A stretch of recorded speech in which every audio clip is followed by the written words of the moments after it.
ಈ supreme consciousness ಅಂತ ನಾವು ಏನು ಕರಿತೀವಿ, ಅದಕ್ಕೆ ಆದಿಶಂಕರರು ಶಿವಶಕ್ತಿಯ ಐಕ್ಯ ಅಂತ ಕರೀತಾರೆ.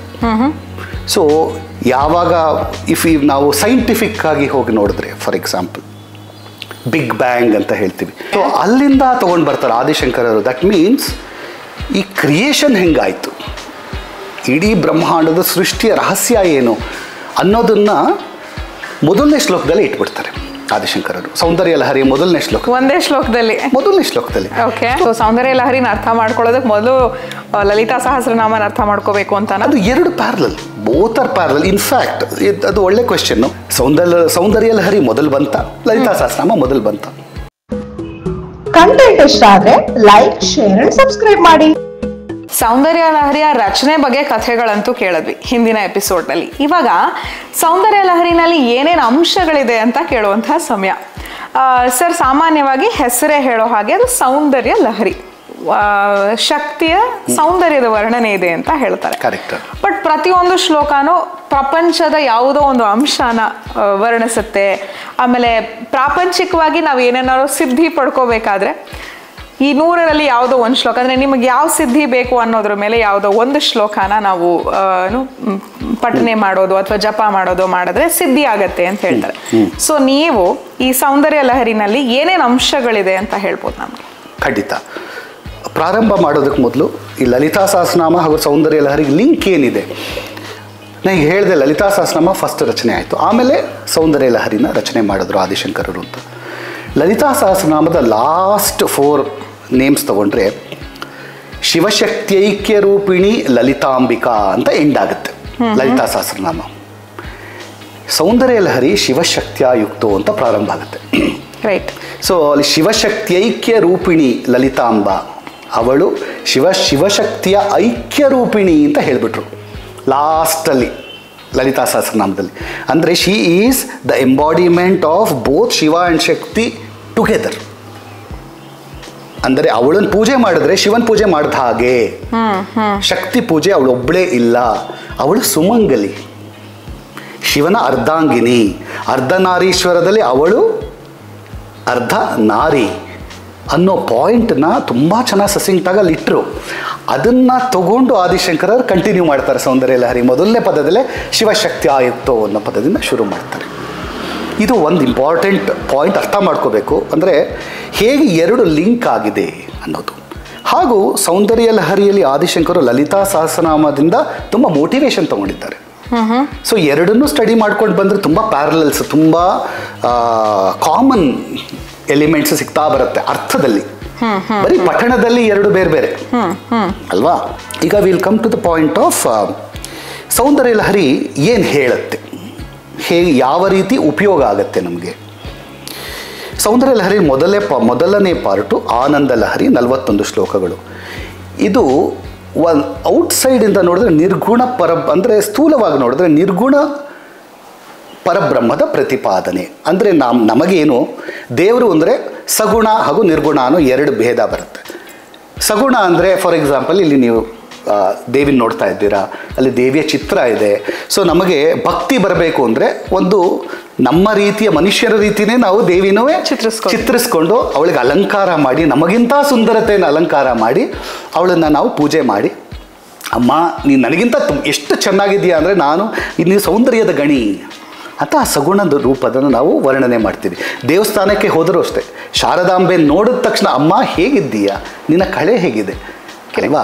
ಸೊ ರಾಜರಾಜೇಶ್ವರಿ ಟೆಂಪಲ್ಗೆ ಹೋದರೆ ನಮಗೆ ಕಾಣಿಸೋದೇ ಅವಳ ಮುಖದ ಸೌಂದರ್ಯ, ಮಂದಹಾಸ, ಚಂದ್ರನ ರೀತಿಯಲ್ಲಿ ಅವಳು ಕಂಗೊಳಿಸ್ತಾ ಇರ್ತಾಳೆ. ಅದನ್ನು ನೋಡಿ ನಾವು ಆನಂದ ಸಿಗತ್ತೆ. ಈ ಆನಂದ ಸಿಗತ್ತಲ್ಲ, ಈ ಆನಂದದ ಡೆಫಿನೇಷನ್ನ ಮೊದಲ 41 ಶ್ಲೋಕದ ಆನಂದ ಲಹರಿ ಅಂತ ಇಟ್ಟಿದ್ದಾರೆ. ಸೊ ಈ ಆನಂದ ಪಡ್ಕೋಬೇಕಾದ್ರೆ, ಈ ನಿರ್ಮಲ ಆನಂದ ಮನಸ್ಸಿನಲ್ಲಿ ಈ ಆನಂದ ಸಿಗಬೇಕಾದ್ರೆ ಸಗುಣ ರೂಪದಿಂದ ಸಿಗೋದಕ್ಕಿಂತ ನಿರ್ಗುಣ ರೂಪದ ಉಪಾಸನೆ ಮಾಡಿದ್ರೆ ಮಿಲಿಯನ್ ಟೈಮ್ಸ್ ಜಾಸ್ತಿ ಅನ್ನೋ ಒಂದು ತತ್ವನ ಇಟ್ಕೊಂಡು ಆದಿಶಂಕರವರು ಆನಂದ ಲಹರಿನ ಬರೆದ್ರು. ಇದು ಸ್ಥೂಲವಾಗಿ ಸಾಮಾನ್ಯ ಜನರಿಗೆ ಅರ್ಥ ಆಗೋಗೆ ಇದು ಹೀಗೆ ತಗೋಬೇಕಾಗತ್ತೆ. ಸೊ ಈಗ ಮೊದಲ 41 ಶ್ಲೋಕಗಳು ನಿರ್ಗುಣ ಪರಬ್ರಹ್ಮ, ಅಂದರೆ ದೇವಿ ನಿರ್ಗುಣ ಸ್ವರೂಪಿಣಿ. ಈಗ ನಾನು ಇಡೀ ಬ್ರಹ್ಮಾಂಡಕ್ಕೆ ಅವಳು ತಾಯಿ ಅಂತ ಹೇಳಿದಾಗ ಅವಳಿಗೆ ಸ್ವರೂಪ ಇದೆಯಾ? ಬ್ರಹ್ಮಾಂಡದ ತಾಯಿ ಅಂದರೆ ಅವಳು ಬಿಗ್ ಬ್ಯಾಂಗ್ ಸ್ವರೂಪಿಣಿ ಅಂತ ಹೇಳಿದ್ರೆ ಹೆಂಗೆ? ಬ್ಲ್ಯಾಕ್ ಹೋಲ್ ಥರ ಇದ್ದಾಳೆ ಅಂದರೆ ಹೆಂಗೆ? ಮಿಲ್ಕಿ ವೇ ಥರ ಇದ್ದಾಳೆ ಅಂದರೆ ಹೇಗೆ? ಎನರ್ಜಿ ಅನ್ನೋ ಪದಾನ ಬಳಸ್ತೀವಿ. ಅದು ಕರೆಕ್ಟ್. ಆ ಎನರ್ಜಿ ಅನ್ನೋ ಪದಾನ ಬಳಸಿದ್ರೂ ಸಾಕಾಗಲ್ಲ.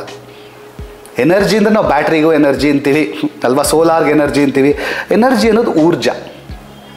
ಎನರ್ಜಿ ಅನ್ನೋ ಪದಕ್ಕೆ ನಾವು ಜೀವ ತುಂಬಲ್ಲ, ಪ್ರಾಣ ಇರಲ್ಲ ಇಂಗ್ಲೀಷ್ ಎನರ್ಜಿ ಅನ್ನೋದಕ್ಕೆ ವರ್ಡ್ಗೆ. ಅದಕ್ಕೆ ನಾನು ಸಾಮಾನ್ಯವಾಗಿ ಹೇಳ್ತೀನಿ ಎನರ್ಜಿ ಅನ್ನೋ ಪದ ಬಳಸಬೇಡಿ, ಕಷ್ಟ ಆಗುತ್ತೆ. ಶಕ್ತಿ ಅನ್ನೋ ಪದ ಬಳಸಿ. ಶಕ್ತಿ ಎಂದರೆ energy plus knowledge plus information plus ಪ್ರಾಣ. ಸೊ ಆ ಶಕ್ತಿಯ 3 ರೂಪಗಳಿದೆ: ಮಹಾಕಾಳಿ, ಮಹಾಸರಸ್ವತಿ, ಮಹಾಲಕ್ಷ್ಮಿ. ಸೊ ಈ 3 ರೂಪಗಳು, ಒಂದು ಮಹಾಲಕ್ಷ್ಮಿ ಈಸ್ ಇಡೀ ದೇವಿಯ ಸಮೃದ್ಧಿ, ಶ್ರೀ ಅವಳು. ಅದಕ್ಕೆ ಶ್ರೀ ವಿದ್ಯಾ, ಶ್ರೀ ಸೂಕ್ತ ಅನ್ನೋ ಹೆಸರುಗಳೆಲ್ಲ ಬಂದಿದೆ. ಈ ಕಡೆ Saraswati, she's full of knowledge. Mahakali ಅವಳು ಕಾಲ, ಕಾಸ್ಮಿಕ್, ಇದನ್ನೆಲ್ಲ ಅವಳು ನೋಡ್ತಾಳೆ. ಅವಳು ಪೂರ್ತಿ ಹೇಗೆ ಡಿಸ್ಟ್ರಕ್ಷನ್ ಆಗಬೇಕು, ಹೇಗೆ ಕ್ರಿಯೇಷನ್ ಆಗಬೇಕು ಅದೆಲ್ಲ. ಸೊ ಈ 3 ರೂಪಗಳು ತುಂಬಿದ ಲಲಿತೆ ಅವಳ ಕಾಸ್ಮಿಕ್ ರೂಪನ ಹೆಂಗೆ ನಾನು ವರ್ಣನೆ ಮಾಡಲಿ? ಅರ್ಥನೇ ಆಗಲ್ವೇ? ಅವಳ ನಿರ್ಗುಣ ರೂಪ. ಸೊ ಆ ನಿರ್ಗುಣ ರೂಪನ ಮೊದಲು 41 ಶ್ಲೋಕದಲ್ಲಿ ಇಟ್ಬಿಟ್ರು. ಆದ್ದರಿಂದ ಸೌಂದರ್ಯ ಲಹರಿ ಸ್ವಲ್ಪ ಕಷ್ಟ. ಫಸ್ಟು ಸಾಮಾನ್ಯವಾಗಿ ನಮಗೇನು ಸಗುಣ ರೂಪದಿಂದ ನಿರ್ಗುಣ ರೂಪಕ್ಕೆ ಹೋಗಬೇಕು. ಕರೆಕ್ಟ್. ಇಲ್ಲಿ ಮೊದಲು 41 ಶ್ಲೋಕಗಳು ನಿರ್ಗುಣ ರೂಪಕ್ಕೆ ಇಟ್ಬಿಟ್ಟು ಆಮೇಲೆ ಸಗುಣ ರೂಪ ತೊಗೊಂಬರ್ತಾರೆ. ಸಗುಣ ರೂಪ ತೊಗೊಂಬಂದಾಗ ಏನು ಹೇಳ್ತಾರೆ, ಡಿಸ್ಕ್ರೈಬ್ ಮಾಡ್ಬೇಕಾದ್ರೆ ದೇವಿದು ಕೇಶಾದಿಪಾದ ಅಂತ ಹೇಳ್ತಾರೆ. ಅಂದರೆ ಅವಳ ಕಿರೀಟದಿಂದ ಪಾದದವರೆಗೂ 59 ಶ್ಲೋಕದಲ್ಲಿ ವರ್ಣನೆ ಮಾಡಿದ್ದಾರೆ. ಅಲ್ಲೂ ಕೂಡ ಅವಳನ್ನು ಕಾಸ್ಮಿಕ್ ಮದರ್ ಅಂತ ತಗೋಬೇಕು. ಬ್ರಹ್ಮಾಂಡದ ಜನನಿಯಾಗಿ ಅಮ್ಮ ನೀನು ಇದೆಯಾ, ನಿನ್ನ ವರ್ಣನೆ ಹೇಗೆ ಮಾಡೋಕ್ಕೆ ಸಾಧ್ಯ? ಸುಮ್ಮನೆ ಈ ಪಿಕ್ಚರ್ ಇಟ್ಕೊಂಡು ವರ್ಣನೆ ಮಾಡೋಕ್ಕೆ ಸಾಧ್ಯ ಇಲ್ಲ ಅಲ್ವಾ?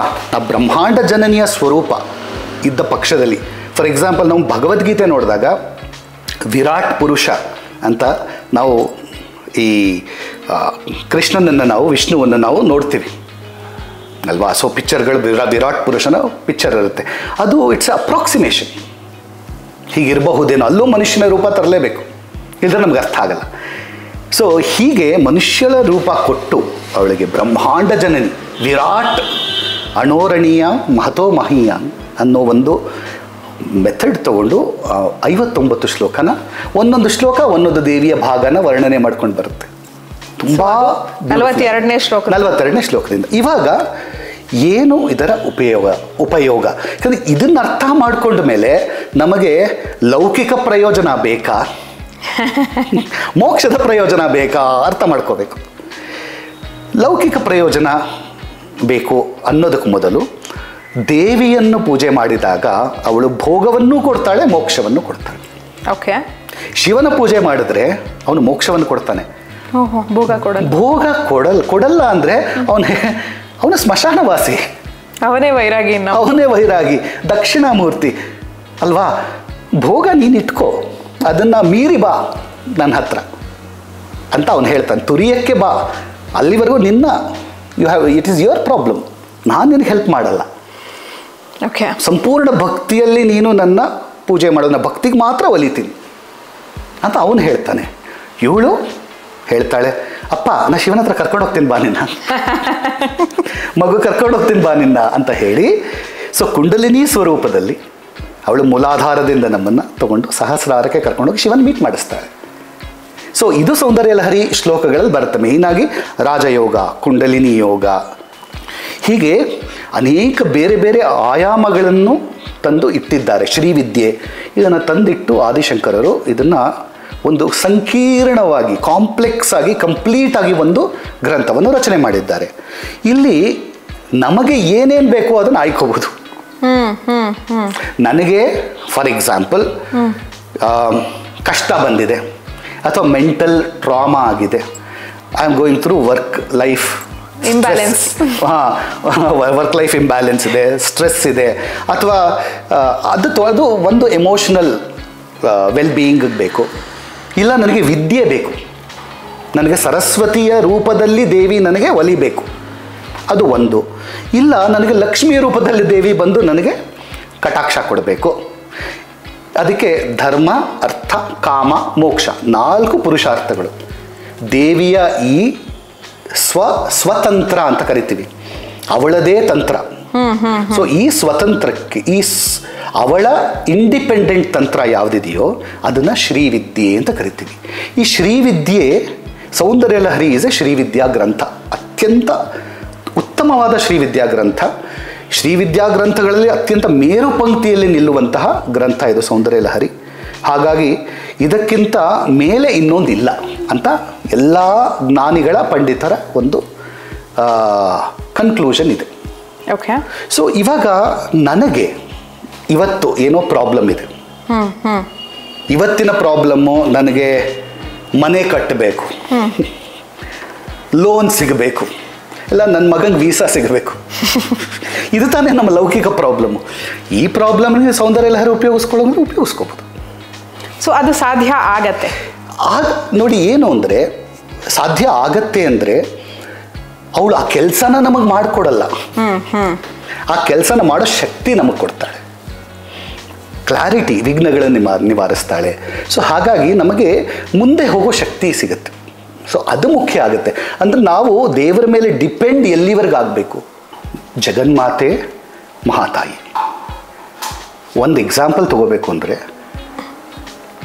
ನೀವು ಮಗಳು ಹಾಗೂ ತಾಯಿ ಎರಡು ಕೂಡ. ಮಗಳಾಗಿ ನೋಡಿದರೆ ತಾಯಿನ ಏನು ಎಕ್ಸ್ಪೆಕ್ಟೇಷನ್ ಇದೆ ತಾಯಿಯಿಂದ ಅಲ್ವಾ? ಏನು ಬೇಕು ತಾಯಿಯಿಂದ? ತಾಯಿ ಏನು ಕೊಡೋಕ್ಕೆ ಸಾಧ್ಯ? ಹಾಗೆ ನೀವು ತಾಯಿಯಾಗಿ ನಿಮ್ಮ ಮಗಳಿಗೆ ಏನು ಕೊಡೋಕ್ಕೆ ಸಾಧ್ಯ ಅಲ್ವಾ? ಸೊ ಈ ಒಂದು ರಿಲೇಷನ್ಶಿಪ್ನ ತಗೊಂಡು ಕಾಸ್ಮಿಕ್ ಮದರ್ಗೆ ಲಿಂಕ್ ಮಾಡ್ಕೊ. ಏನು ಕೇಳ್ಬೋದು ಅವಳಿಂದ? ನಮ್ಮನ್ನು ಹುಟ್ಟಿಸಿದ್ದಾಳೆ, ಹುಟ್ಟಿಸಿದ ಮೇಲೆ ನಮ್ಮನ್ನು ಅಜ್ಞಾನದಿಂದ ಜ್ಞಾನದ ಕಡೆ ಕರ್ಕೊಂಡು ಹೋಗ್ತಾಳೆ ಈ ಜನ್ಮದಲ್ಲಿ, ಆಮೇಲೆ ಮೋಕ್ಷದ ಕಡೆ ಕರ್ಕೊಂಡು ಹೋಗ್ತಾಳೆ. ಮತ್ತು ಇನ್ನೊಂದು ಜನ್ಮ ಇಲ್ಲದೆ ಇರೋ ರೀತಿಯಲ್ಲಿ ನೋಡ್ಕೊಳ್ಳೋ ಜವಾಬ್ದಾರಿ ಅವಳದು ಅನ್ನೋ ಒಂದು ಆತ್ಮವಿಶ್ವಾಸ ನಮ್ಮಲ್ಲಿ ಬೆಳಿಬೇಕು. ಅದೇ ಆತ್ಮವಿಶ್ವಾಸ ಮಗುವಿಗೆ ತಾಯಿ ಹತ್ರ ಇರುತ್ತೆ. I am safe with my mother. ನನ್ನ ತಾಯಿ ಜೊತೆ ಕುತ್ಕೊಂಡ್ಬಿಟ್ರೆ, ತಾಯಿ ಎಷ್ಟು ವಯಸ್ಸಾಗಿದ್ರೂ ಪರವಾಗಿಲ್ಲ, ತಾಯಿ ಜೊತೆ ಇದ್ದುಬಿಟ್ರೆ, ತವ್ರ ಮನೆಗೆ ಹೋದರೆ ಏನೋ ಒಂದು ಸೇಫ್ಟಿ ಅಲ್ವಾ? ಹಾಗೆ ತಾಯಿಗೂ ಕೂಡ ಮಗುವಿನ ಜೊತೆ ಇದ್ದರೆ ಆ ಬಾಂಧವ್ಯ ಇದ್ದರೆ ರಿಲೇಷನ್ಶಿಪ್ ಅದು, ಆ ಒಂದು ಸೇಫ್ಟಿನ ಅವಳು ಕೊಡ್ತಾಳೆ ಮಗುಗೆ. ಹಾಗೆ ಮಹಾತಾಯಿ ಕೂಡ ನಮ್ಮನ್ನು ನೋಡ್ಕೋತಾ ಇದ್ದಾಳೆ. ಆದರೆ ನಾವೇನು ಮಾಡ್ತೀವಿ? ನಮ್ಮ ಕರ್ಮಕ್ಕೆ ಅನುಗುಣವಾಗಿ ಚೇಷ್ಟೆಗಳನ್ನು ಮಾಡ್ಕೊಂಡು ಬರ್ತೀವಿ. ಅಂದರೆ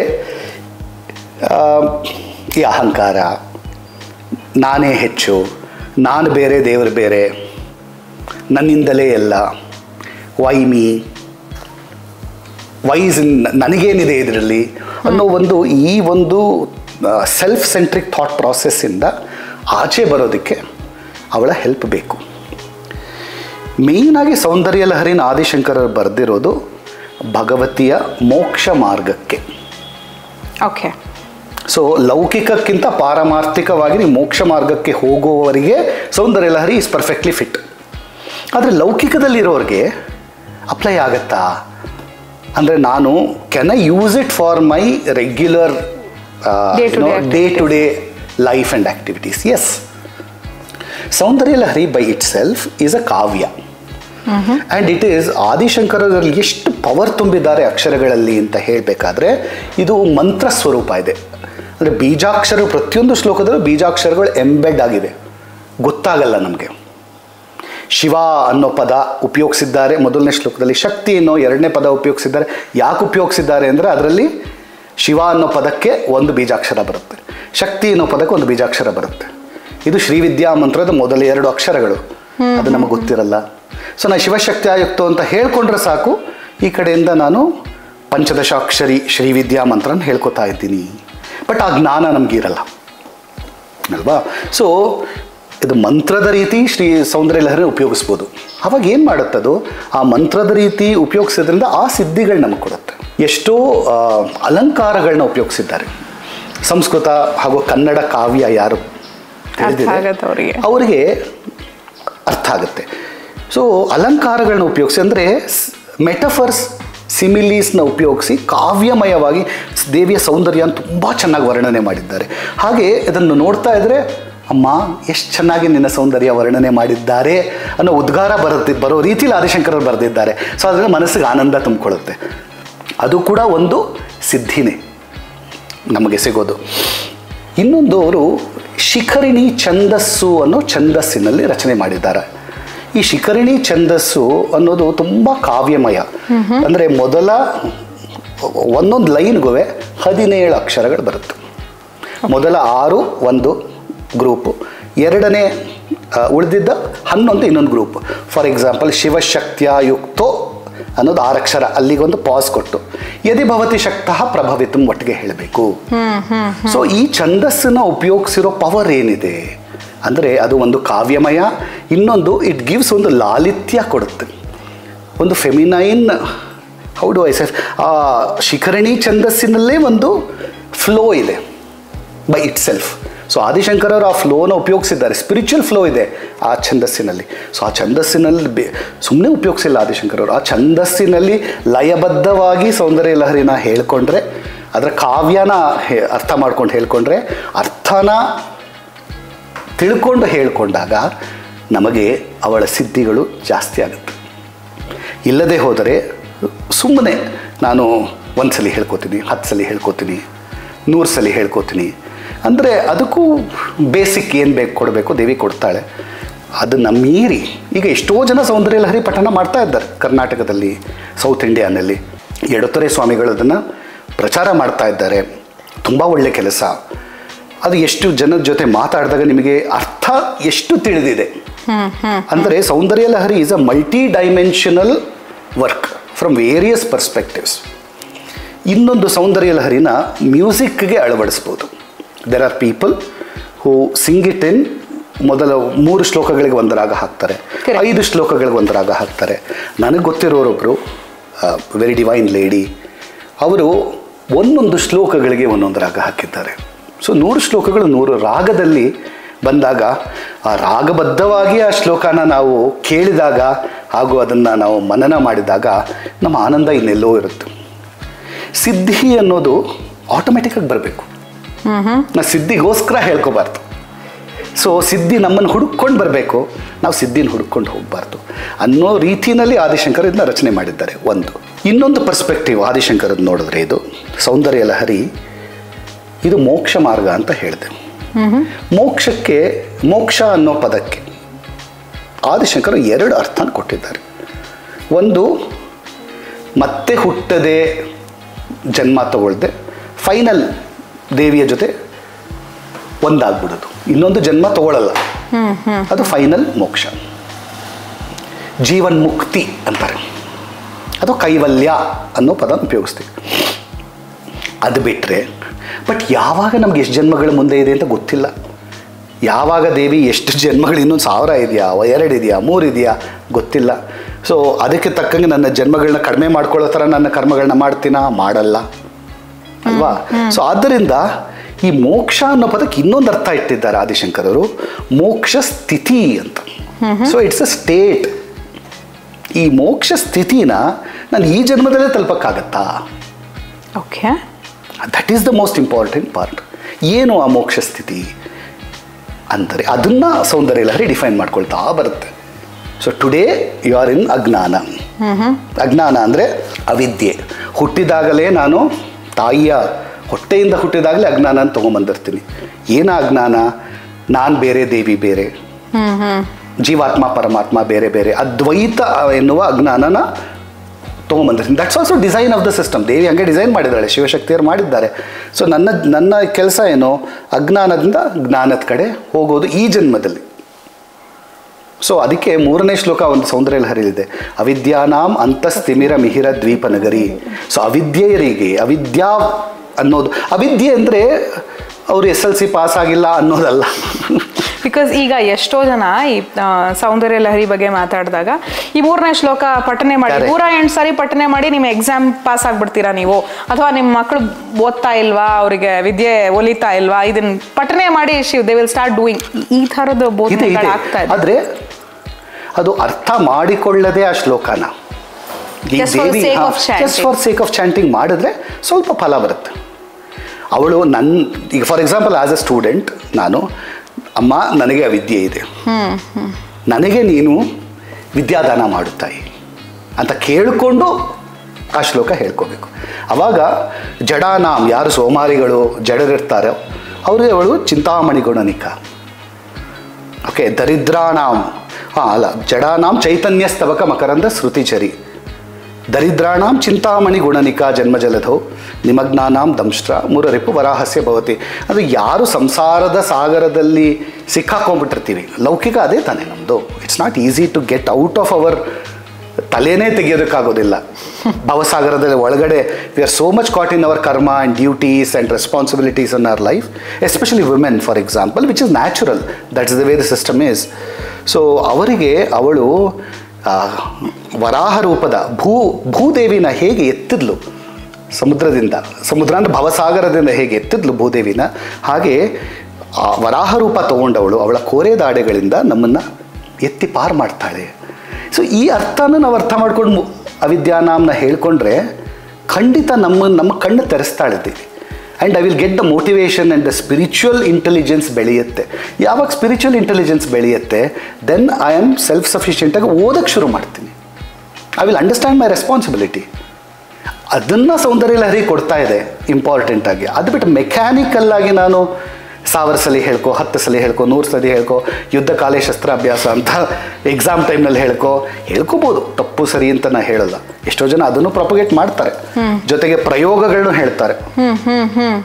ಈ ಸೌಂದರ್ಯ ಲಹರಿ ಒಂದೊಂದು ಶ್ಲೋಕಕ್ಕೆ ಒಂದೊಂದು ಯಂತ್ರ ಇದೆ, ಆ ಯಂತ್ರಕ್ಕೆ ನೀವು ಈ ಥರ ಪೂಜೆ ಮಾಡಿ, ಹೋಮ ಮಾಡಿ, ಒಂದು 1000 ಸಲ ಜಪ ಮಾಡಿ, ಆ ಶ್ಲೋಕದ ಬೀಜಾಕ್ಷರಗಳನ್ನ ನೀವು ಹೇಳ್ಕೊಳ್ಳಿ. ಇದನ್ನು ಆದಿಶಂಕರರು ಬರ್ದಿಲ್ಲ. ಆದಿಶಂಕರ 100 ಶ್ಲೋಕಗಳನ್ನು ಕೊಟ್ಟರು. ಇದನ್ನು ಆಮೇಲೆ ಆ್ಯಡ್ ಆಗಿದೆ. ಇವೆಲ್ಲ ಯಾಕೆ ಆ್ಯಡ್ ಆಗಿದೆ? ಜನ ಫಲ ಕೇಳ್ತಾ ಇರ್ತಾರೆ. ಇನ್ನೊಂದು ಮುಖ್ಯವಾಗಿದ್ದೇನು ಅಂದರೆ, ಸಾಮಾನ್ಯವಾಗಿ ಎಲ್ಲ ಸ್ತೋತ್ರಗಳಿಗೂ, ಮೋಸ್ಟ್ ಸ್ತೋತ್ರಕ್ಕೆ ಫಲಶ್ರುತಿ ಇರುತ್ತೆ. ಸೌಂದರ್ಯದಲ್ಲಿ ಫಲಶ್ರುತಿ ಇಲ್ಲ. ಆದ್ದರಿಂದ ಏನು ಫಲ ಬಯಸಲಿ ನಾನು ಅಂತ ಒಬ್ಬ ಸಾಧಕ ಕೇಳಿದ ಪಕ್ಷದಲ್ಲಿ, ಅಥವಾ ಒಬ್ಬ ಭಕ್ತ ಕೇಳಿದ ಪಕ್ಷದಲ್ಲಿ, ಅದಕ್ಕೆ ಈ ಪ್ರಯೋಗಗಳನ್ನು ಇಟ್ಟಿದ್ದಾರೆ. ಓಕೆ, ನಾನು ಫಲಾಪೇಕ್ಷೆಗೋಸ್ಕರ ಸೌಂದರ್ಯ ಲಹರಿ ಹೇಳ್ಕೊಂಡ್ರೆ ಅದು ಒಂದು ಸೆಟ್ ಆಫ್ ಪೀಪಲ್. ತಪ್ಪು ಸರಿ ಅನ್ನೋದಲ್ಲ ಇಲ್ಲಿ, ಅವ್ರಿಗೂ ಸ್ಪೇಸ್ ಇದೆ ಇದರಲ್ಲಿ. ಬಟ್ ನನ್ನ ಒಂದು ಥಾಟ್ ಪ್ರಾಸೆಸ್ಸು, ನಾನು ಜನರಿಗೆ ತಿಳಿಸ್ತಾ ಇರೋದು ಏನು ಅಂದರೆ, ದಯವಿಟ್ಟು ಅದರಿಂದ ಮೇಲೆ ಬನ್ನಿ. ಲೆಟ್ ಅಸ್ ಅಂಡರ್ಸ್ಟ್ಯಾಂಡ್ ಸೌಂದರ್ಯ ಲಹರಿ. ಇನ್ನೊಂದು ಹೇಳ್ತೀನಿ ಮುಖ್ಯವಾದದ್ದು. ಕಾಳಿದಾಸ ತನ್ನ ರಘುವಂಶದ ಮಂಗಳ ಶ್ಲೋಕ, ಯಾವುದೇ ಒಂದು ಕೃತಿ ಪ್ರಾರಂಭ ಆಗಬೇಕಾದ್ರೆ ಮಂಗಳ ಶ್ಲೋಕ ಇರುತ್ತೆ. ಆ ಮಂಗಳ ಶ್ಲೋಕದಲ್ಲಿ ಅವನು ಹೇಳ್ತಾನೆ, ರಘುವಂಶದಲ್ಲಿ, ವಾಗರ್ಥಾವೇವ ಸಂಪೃಕ್ತವು ವಾಗರ್ಥ ಪ್ರತಿಪತ್ತಯೇ ಜಗತಃ ಪಿತರವು ಒಂದೇ ಪಾರ್ವತಿ ಪರಮೇಶ್ವರವು ಅನ್ನೋ ಒಂದು ಶ್ಲೋಕನ ಹೇಳ್ತಾನೆ. ವಾಕ್ ಹಾಗೂ ಅರ್ಥಗಳ ರೂಪದಲ್ಲಿ ಶಿವಶಕ್ತಿಯರು ಒಂದಾಗಿದ್ದಾರೆ. ಅಂತಹ ಶಿವಶಕ್ತಿಯರಿಗೆ ನಾನು ನಮಿಸಿ, ನಾನು ಬರಿತಾ ಇರೋ ರಘುವಂಶ ಎನ್ನುವ ಕಾವ್ಯ, ಇದನ್ನು ಓದಿ ನಾನು ಏನು ವಾಕನ್ನು ಹೇಳಿ ಅದರ ಹಿಂದೆ ಅರ್ಥ ಇಟ್ಟಿದ್ದೇನೆ, ಅದು ಎರಡೂ ಇವರಿಗೆ ಸಿಗುವ ಹಾಗಾಗಲಿ ಓದುಗರಿಗೆ ಅನ್ನೋ ಪ್ರಾರ್ಥನೆ ಮಾಡ್ತಾನೆ ಅವನು. ಅಂದರೆ ಯಾವುದೇ ನಾವು ಮಾತಾಡಬೇಕಾದ್ರೆ, ಈಗ ನಾವು ಮಾತಾಡ್ತಾ ಇದ್ದೀವಿ, ನಾನು ಹೇಳೋ ಮಾತಿಗೂ ವಾಕ್ಗೂ ಅದರ ಅರ್ಥಕ್ಕೂ ಕನೆಕ್ಷನ್ ಇಲ್ಲದೆ ಹೋದರೆ ಏನಾಗುತ್ತೆ? ಎರಡು ಬೇರೆ ಬೇರೆ ಆಗಿಬಿಡುತ್ತೆ. ಸೊ ವಾಕ್ ಹಾಗೂ ಅರ್ಥಗಳು ಫ್ಯೂಸ್ ಆಗಿರುತ್ತೆ ಒಂದಕ್ಕೊಂದು. ಒಂದು ವಿಷಯ ಹೇಳಿದ್ರೆ ಆ ವಿಷಯಕ್ಕೆ ಅದೇ ಅರ್ಥ ಬರಬೇಕು ಅಲ್ವಾ? ಇದನ್ನು ಮಂತ್ರಕ್ಕೆ ತುಂಬ ಅನ್ವಯ ಮಾಡ್ತೀವಿ. ಸೌಂದರ್ಯ ಲಹರಿ ಒಂದು ಮಂತ್ರ ಅಂತ ತೊಗೊಂಡ್ರೆ ಅದಕ್ಕೆ ವಾಕ್. ನಾವು ಶಿವಶಕ್ತಿಯಾಯುಕ್ತೋ ಯದಿ ಭವತಿ ಶಕ್ತ ಅಂತ ಹೇಳ್ಕೊಂಡ್ರೆ ಅದು ವಾಕ್ ಆಯಿತು. ಅದರ ಜೊತೆ ಅರ್ಥ ಫ್ಯೂಸ್ ಆಗಿಬಿಟ್ಟಿದೆ. ವಾಕ್ ಶಕ್ತಿಯಾದರೆ ಅರ್ಥ ಶಿವ ಅರ್ಥದಲ್ಲಿ ಮಾತ್ರ ಸಿಗೋದು, ಅದಕ್ಕೆ ಶಿವ ಅರ್ಥ ಆಗಲ್ಲ.